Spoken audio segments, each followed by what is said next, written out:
Good morning, friends. Legal Breeze welcomes you for yet another discussion on the topic called Intellectual Property Rights and Farmers' Rights. What is its relationship? To what extent farmers are empowered to enjoy the intellectual property rights under Indian law as well as under international law? First, let us go through the concept of intellectual property rights. What is intellectual property rights? One may ask it. IP rights are categorized into 7 categories such as patents, copyrights, trademarks, geographical indications, and trade secrets, topography designs, industrial designs. One may rightly ask, under which of these category farmers can enjoy intellectual property rights? The answer is simple, under patent law and geographical indication law, and there is one more law called biodiversity law which protects partially the farmers rights of IP, particularly about their traditional knowledge. So this is IP is concerned. Though none of the international treaties are national law defining the term intellectual property rights, but this is how the term intellectual property rights is being understood. One may ask it, is there any patent for the plants in India or plant varieties in India? The answer is no. Then how farmers are can enjoy? The answer is under the Protection of Plant Varieties and Farmers' Rights Act 2001. This is the act which guarantees the right to intellectual property rights for the farmers on equal footing with the scientific breeder. This is what one should understand. Now let us go through the background. What is the legislative background? Prior to going into the legislative background of this Protection of Plant Varieties and Farmers' Rights Act 2001, I think it is very important the context in which the law has been given birth, the particular act has been given birth, how it has been shaped by the international treaties. There are three international treaties governing the IP rights of farmers in the international arena. First one happens to be the TRIPS agreement of WTO. It is the most dominant international instrument relating to intellectual property right, one of the most mightiest instrument in the international trade. Okay, coming under the WTO. Okay, that's very important. Another one is known as UPOV convention. This is largely to protect the breeders' rights, but accidentally talks about farmers' privilege. What is a farmer privilege? We will come a little later about that particular topic is concerned. The third most favorable international instrument protecting the IP rights of the farmers is known as International Treaty on Plant and Genetic Resources, sponsored by FAO, ITPGR of FAO. ITPGR and CBD are sister treaties. Please remember, ITPGR and TRIPS agreement of WTO is not going in hand. To some extent, it is conflicting with one another, as the relationship is conflicting with the CBD and the TRIPS. Since ITPGR is a sister treaty of CBD, naturally there will be certain conflicts, particularly in the context of Article 27.3b. One may ask it, what is this 27.3b?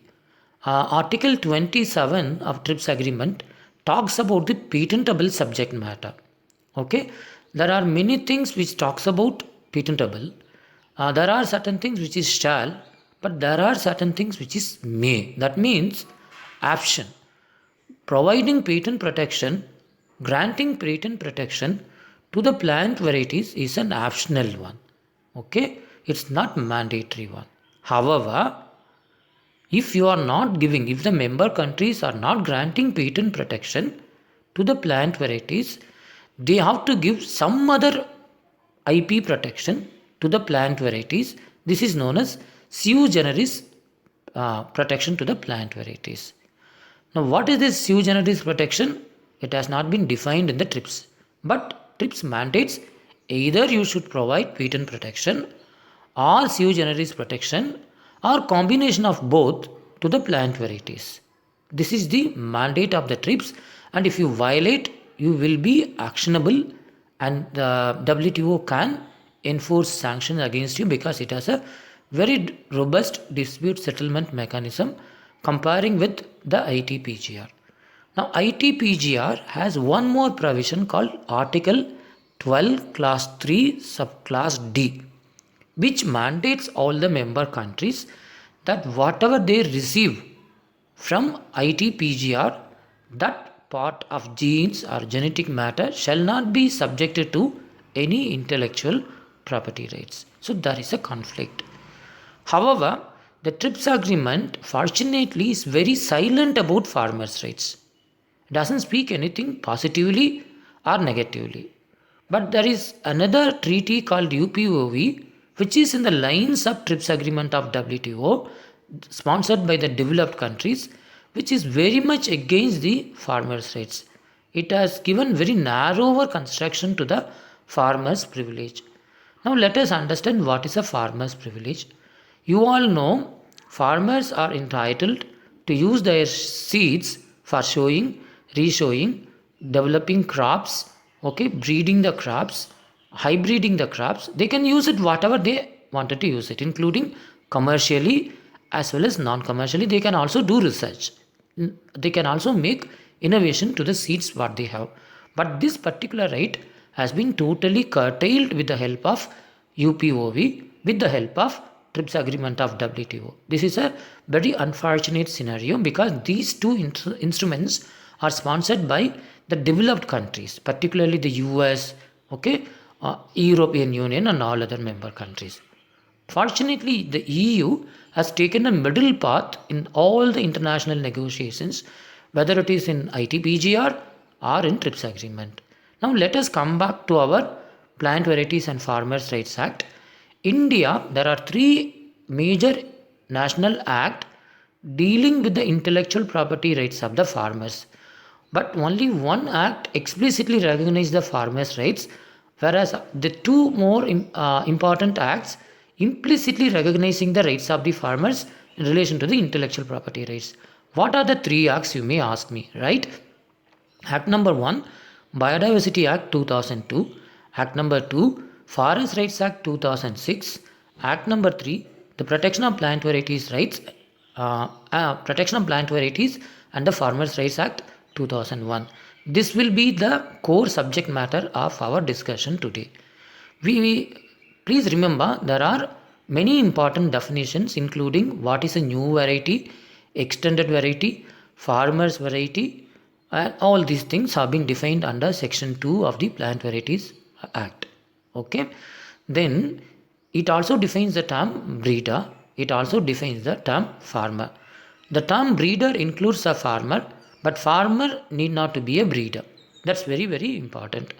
All breeders need not to be farmers, but all farmers can be breeders sometimes when they are indulging into or when they are carrying out the breeding activities in the scientifically organized manner. That is the crux of this particular act. Okay, please remember it is the equivalent of plant patenting in India. Okay, that is what one should understand. So whatever patent right confers upon the patentee, the same rights being conferred by the breeders are conferred by the law upon the breeders through the Plant Varieties Protection Act, including upon the farmers. So, okay, this is what one should remember here. Okay, once you may ask what are the benefits. Once you have registered your plant variety as a new variety or a farmer variety, okay, without the consent of the breeder or farmer, this plant variety or the seed cannot be commercially exploited, including exportation, importation, research, usage, consumption. Nothing can be done without the consent of the breeder or the farmers. So breeders as well as farmers have been put on an equal footing. At the same time, farmers have been guaranteed certain positive discrimination or a level playing field. There are many concessions given to the farmer. For example, the breeder has to establish certain criteria such as novelty, uniformity, distinctiveness and many more things. But some of the criteria have been waived for the farmers, and farmers is entitled when they are in the process of protecting their intellectual property rights, an aid called free legal aid, something like that. There is a scheme framed under this particular act is concerned. Farmers are entitled absolutely fee waiver in any court of the law when they go for the protection of their IP rights is concerned, including PVP or FRA. Okay, just rupees 10 they have to pay to register their innovations or inventions relating to their new varieties or farmers variety. Okay, this is very important. Another is that the crux of this act is from 39 to 45 and section 26. Section 26 and section 39 to 45 are the most important provisions dealing with the knowledge of the farmers, how the knowledge of the farmers can be protected under the existing IP regime, particularly under the Protection of Plant Varieties Act. There is a mechanism called National Gene Fund.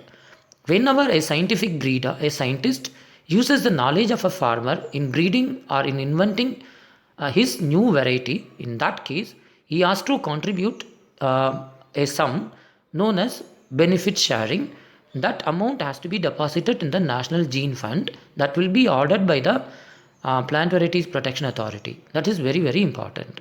And if it is not by one individual, if it is a group of individual or the rights, put it differently, farmers can have an individual IP right as well as a community IP rights. If it is a community IP rights, the whole village can enjoy this, or a group of farmers who have contributed can enjoy this. For that, again, the National Gene Fund can be used and the breeder can be ordered to pay certain compensation in the form of monetary sums, and the monetary sums can be deposited in the National Gene Fund. What are the important schemes to promote the innovations of the farmers? This is very important. There is something called Genome Savior Award, Farmers Reward, Farmers Award and Farmers Certificate, Merit Certificate. These are the few schemes framed by the Protection of Plant Varieties and Farmers' Rights Authority. Okay, this is very important. Apart from that, the farmers have been given due representation in the governance of the farmers' rights regime, particularly under the decision-making process in the Protection of Plant Varieties Farmers' Rights Authority, PVPR Authority. People call it simply. In this authority, farmers have been given representation. Okay, farmers' organization have been given representation, including Mahila farmers. Women farmers have also been given representation. This is a very, very welcomeable trend in this particular act is concerned. Okay, you may ask me whether this act is sufficient to prove. The answer is no. The act guarantees the IP rights of the farmers, but when you compare the registration of the new varieties and extended varieties, the farmer varieties is very, very less. Say example, if there is 1,000 varieties registered by the breeders, maybe around 100, not even 100 varieties are registered by the farmers. But something is better than nothing. But you should remember, in this way, there is something called a particular case, notorious case called Monsanto versus Canadian Purchase Nisha. This is a farmers' rights case in Canada is concerned. In India also we had a not similar case, but there is a case, a disturbing trend called Pepsi Coke. This has happened in Gujarat. They have sued certain farmers for using their seeds without their authorization or in contravention of their authorization. However, due to the pressure built up by the public opinion, the case has been dropped and settled amicably. So this is what one should remember. Policymakers should take note of a particular fact. This is a contract farming entered between the Pepsi Coke and certain farmers in Gujarat. The experience shows that this has not been doing well for the past few decades in India. But in spite of that, the Contract Farming Act has been enacted. We don't oppose the act, but we are pleading that you should incorporate more and more safeguards to protect the interest of the farmers. When it is done, certainly farmers can grow, farm can also grow, economy can also grow, everybody can feel happiness. Jai Hind, God bless you.